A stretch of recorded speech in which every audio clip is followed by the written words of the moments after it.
Member countries of BRICS, a growing non-Western economic collective, are meeting for their 15th annual summit in South Africa this week. Everyone has their own opinion of BRICS. From New World Order, nemesis of the G7, the dollar killer. Over the last several months, I have dived deep into what exactly is BRICS. For anybody who doesn't know what the acronym stands for. So BRICS, Brazil, Russia, India, China, South Africa, correct? Right. What I uncovered was deeper than I initially imagined. A big announcement. 5 new member countries have been added to the current bloc: Egypt, Ethiopia, Argentina, the UAE, Iran, and Saudi Arabia. BRICS has begun a strategic partnership and alliance to take over the world. They join current members Brazil, Russia, India, China, and South Africa. But it's more to the story, such as banking systems, currency, and an international new world order. Leaders at this summit have also had a chance to review the performance of the new development bank, also referred to as the BRICS Bank. But we've even seen in 2018 a BRICS Bank branch here in Johannesburg.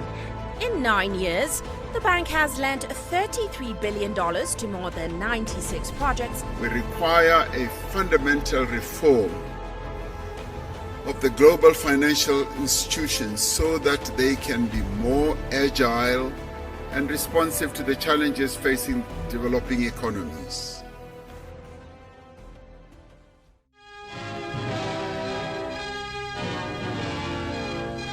In Washington, the signing ceremony of the North Atlantic Treaty.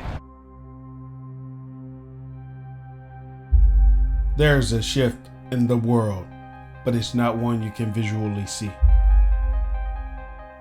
The shift I speak of has the potential to not only change the global economy as we know it, but the establishment and development of a new world order. For us, war is not inevitable.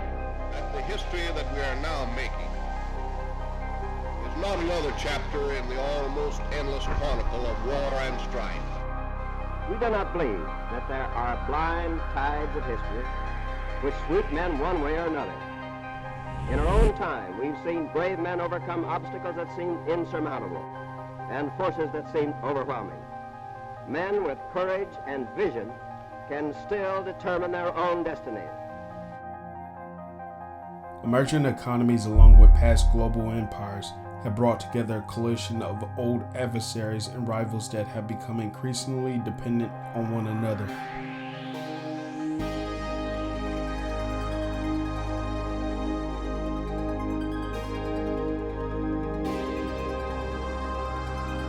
We're all hoping that some of the initial efforts would be successful in deterring Vladimir Putin, but it's very clear that he felt emboldened by the rather tepid response from the West.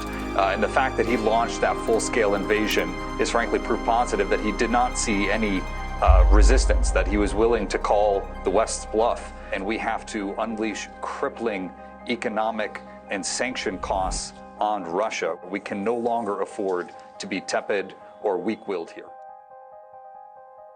These emerging economies are strategic partners in a quest to bring on an alternative world and future, a future that once seemed impossible or as real as a fable. What I am referring to is a partnership of nations: Brazil, Russia, India, China, and South Africa, better known as BRICS.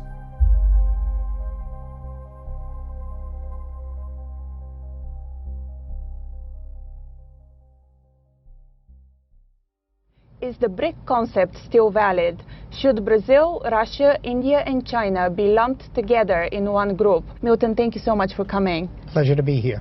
You just wrote a research report called Broken BRIC. Why is the BRIC concept broken? Well, we at Lord Abbett were always skeptical of BRIC because it seemed to be concentrating investments in 4 countries when, especially in emerging markets, you want a lot of diversification. So we were always skeptical of that. But the whole concept behind the BRIC, that these 4 countries were leaders, is clearly no longer the case in the economy today, the world economy today. Russia had tremendous potential, human resources, natural resources, to be a broad-based industrial economy. But it seems that Putin and Medvedev had decided to make Russia into an oil export country. So it has suffered tremendously and has nothing on which to fall back. Of course, they're all suffering in this economy. Brazil has broad-based exports, including agriculture and industrials, as well as minerals. The other thing about Brazil is they've begun to cultivate a domestic market, so they're not as nearly as dependent on exports as Russia, say. But China has to grow very fast. They have tremendous movement of people from the countryside into the cities. They risk social unrest if they don't grow at least 8%, which means that this growth rate is at the margin. Chinese officials know they are riding a tiger, so to speak.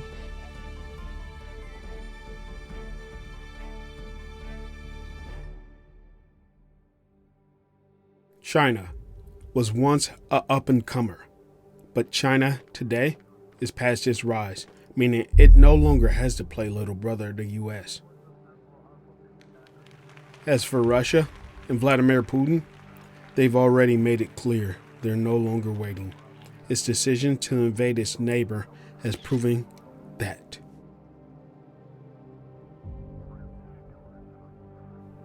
"21 years later, February 24th, 2022. The world is nearly 2 years removed from the global pandemic that wreaked havoc on Earth along with global economies. To punish Russian President Vladimir Putin for invading Ukraine, the U.S. and its allies are foregoing military intervention and using the financial weapon of sanctions. Russia, along with their leader Putin, invaded Ukraine and now are placed on the sanctions list due to their actions. So this sanctions list would cause a massive supply chain issue, along with cutting financial markets off to and from Russia. All of these measures will significantly harm Putin's ability to finance his war. Hell, from a personal standpoint, believe it or not, the sanctions affected me. No, seriously. I had money tied into the Russian economy. My Ameritrade account had made a significant amount on an options trade, but due to Russian ties, this money was now under sanctions, which caused the position to expire worthless. But that's small money in comparison to Russian oligarchs. Oligarchs in London will have nowhere to hide. We're coming for you, ill-begotten gains. All of these measures will significantly harm Putin's ability to finance his war. Among those targeted by Western economic sanctions, Russian billionaires, the oligarchs we've heard so much about. He said it would be in the best interests of the club and its supporters if he sold the club now. He said. With that said, this is a perfect opportunity for me to offer you an opportunity to join my Patreon stock club. I know some of you are wondering, how did he make money off of Russia's demise with the sanctions? I can teach you exactly how. If you join my Patreon club, I have a Platinum 2 membership that's $45 per month. It teaches you stock market information, economic outlook, market outlook, trading insight, options, and more. So if you're interested, I'll leave a link below for you to join my stock club and options leverage strategies for $200 a month. If you're interested, link below. All right, let's get back to the show. So, Russia has invaded Ukraine and China and has been testing the waters for quite some time, both figuratively and literally speaking, with their likely invasion of a small island. And this island is just off the coast of the Pacific, and you may be familiar with it. It's named Taiwan. Taiwan and Taiwanese citizens have become subject to possible invasion with their military presence near the Pacific Straits. Practice strikes against key targets in Taiwan. A Defense Ministry graphic showing a barrage of missiles fired from air, land, and sea, at least one simulated strike that seems to target the capital city, Taipei. Another 70 Chinese aircraft reported flying near Taiwan, and now 11 warships encircling it, training for a naval blockade. Taiwan's military saying they have monitored the situation and tasked our assets to respond, deeming the Chinese activities provocative. The peace that we have maintained and the democracy which have worked hard to build are facing unprecedented challenges. Taiwan becomes a threat domestically for USA and others due to the Taiwanese people's most prized possession, a company called TSM, and you may be familiar with them. That's short for Taiwanese Semiconductor Manufacturer. That's a chips company. TSM makes the chips that go into our everyday products like computers, phones, cars, and technology. But most importantly, they make the chips that goes into our weapons, military defense systems.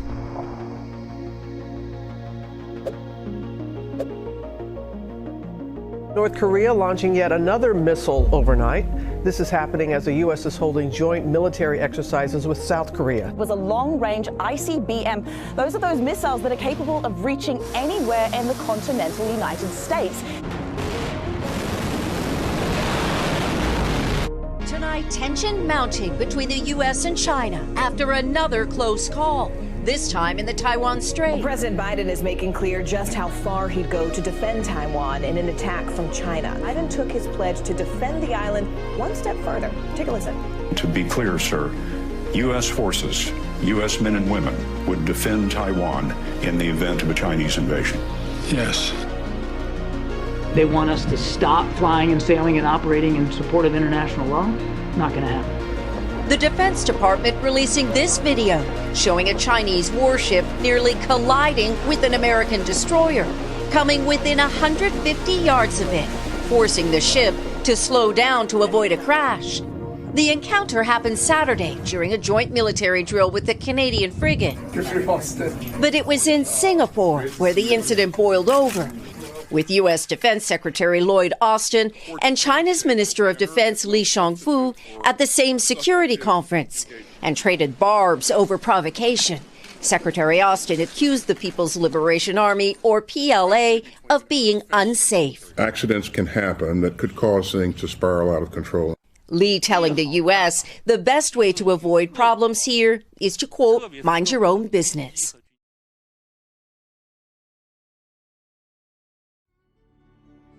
The BRICS summit is soon to be upon us in the next few days. Brazil, Russia, India, China, South Africa, and it will be in South Africa this year. A lot been happening with the BRICS, of course, and perhaps maybe more relevant, the BRICS summit than it's ever been before, given the geopolitical ructions. So at this summit, I've also had a chance to review the performance of the New Development Bank, also referred to as the BRICS Bank. Uche Okoronko has a review of the bank's investments and projects with BRICS nations.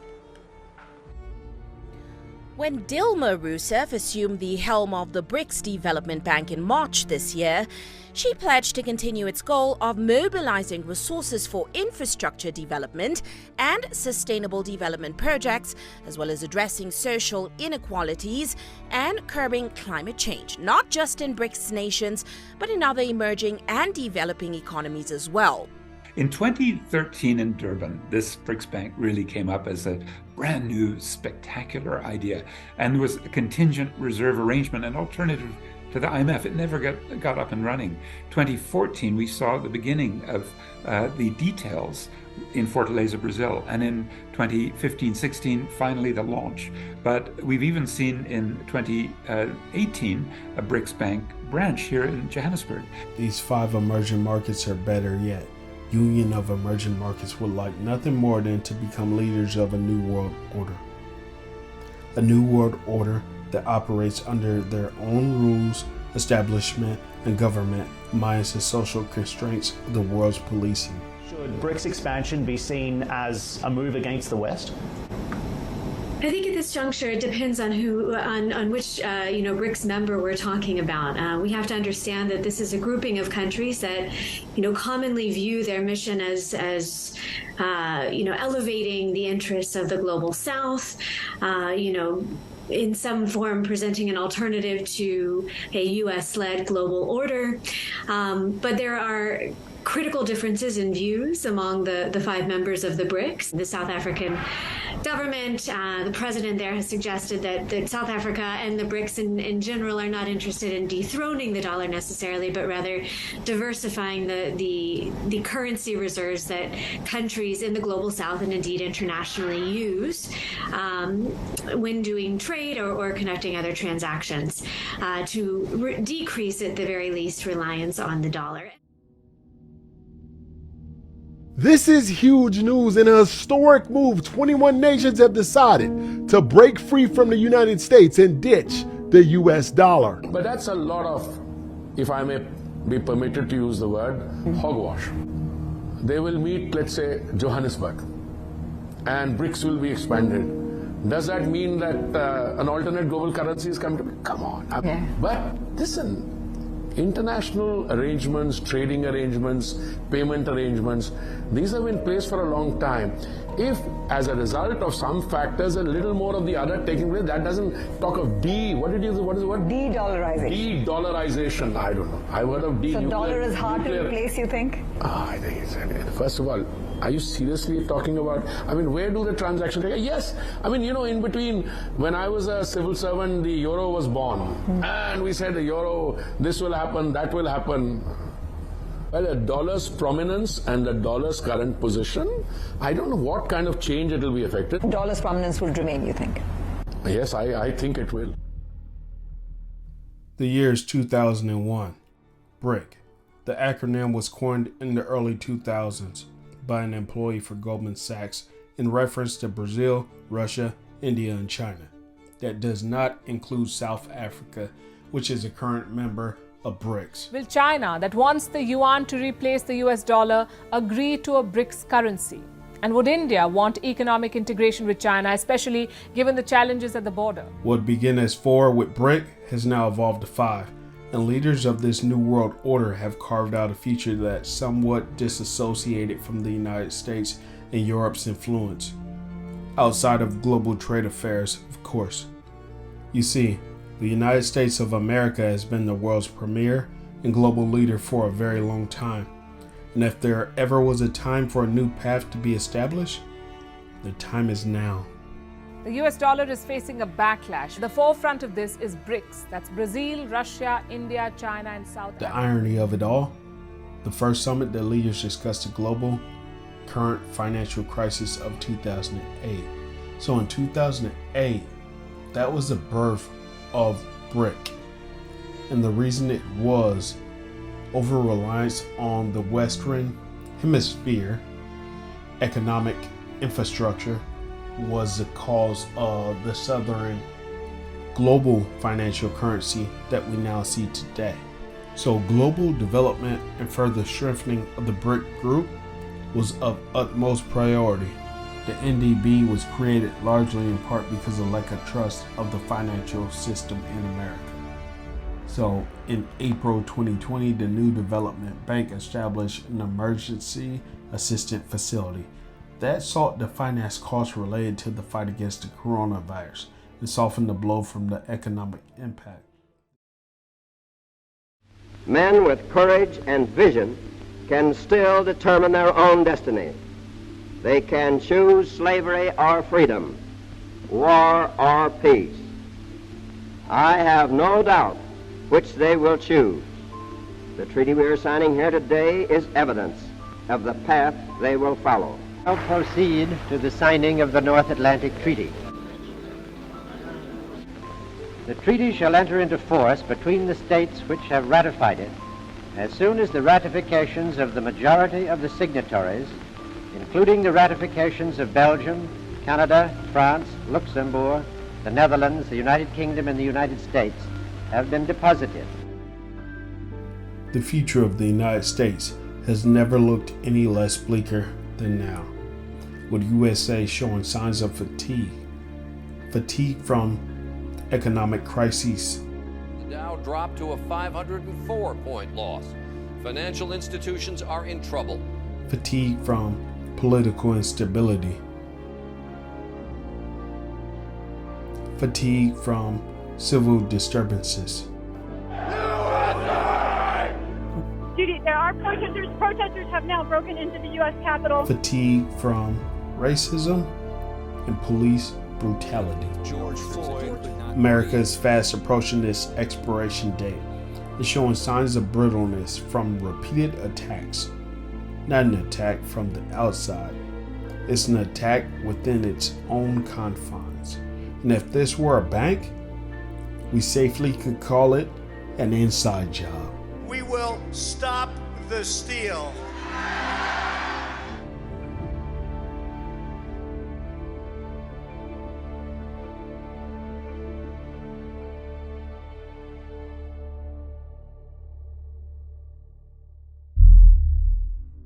And as I mentioned before, the group name was originally called BRIC, and that stood for Brazil, Russia, India, and China, and coined by Goldman Sachs chief economist Jim O'Neill. Delighted to have Lord Jim O'Neill here with us today at King's Business School.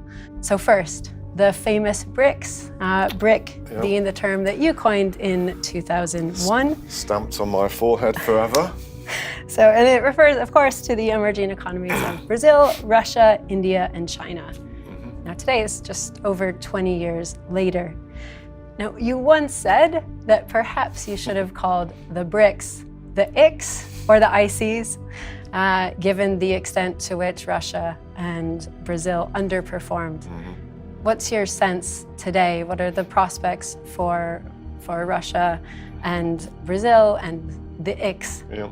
21 years it is now, actually, and it's like a football match. It's sort of been a game of two halves.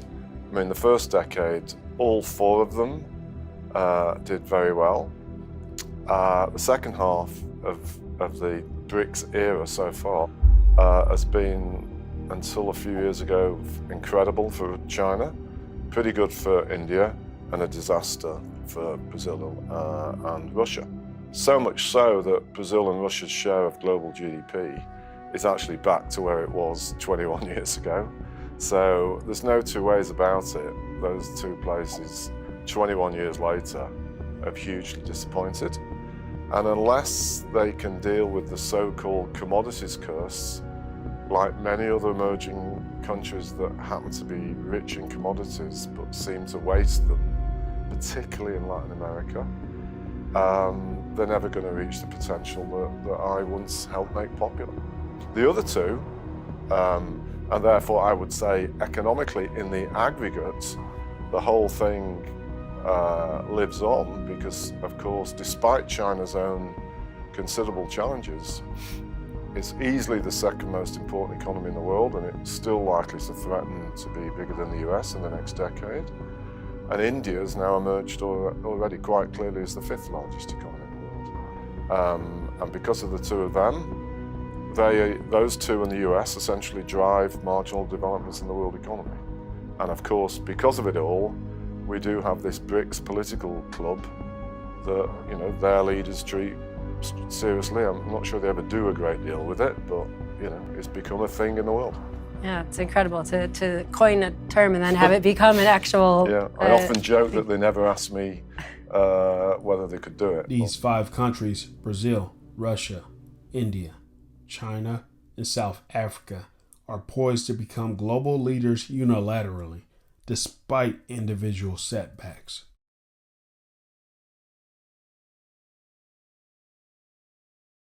You see, economic power brings not only military power, it brings political power and the right to sit at the table and have a voice. If you look closely at the BRICS mission statement, they would like nothing more than reform of the United States that have served Western Hemisphere countries. The first phase of expansion for BRICS includes the countries Argentina, Egypt, Ethiopia, Iran, Saudi Arabia, and UAE. There's also over 40 countries that have expressed interest in joining BRICS. One of the main reasons for expansion is China's strategic move for global influence, wider engagement among like-minded nations for a common cause, and global South unity. And I've heard so many people say the dollar killer, but let's look at the facts. The common currency The BRICS leaders agreed to explore the possibility of creating a common currency to trade for investment among the BRIC countries. So, this money has not been created, this currency has not been created. It's just been discussed. So, another point to be made, during the COVID-19 pandemic, many of these countries and developing countries were not able to access pandemic supplies. So, this is one of the key situations with BRICS. They would like more say-so in developing countries of the Southern Hemisphere. You see, G7 countries have long dominated the global economy, and it hasn't always been fair, especially for the Southern Hemisphere. This is why BRICS was created, to challenge the West, not a challenge in military might, but a challenge in fairness for not only emerging, but developing countries.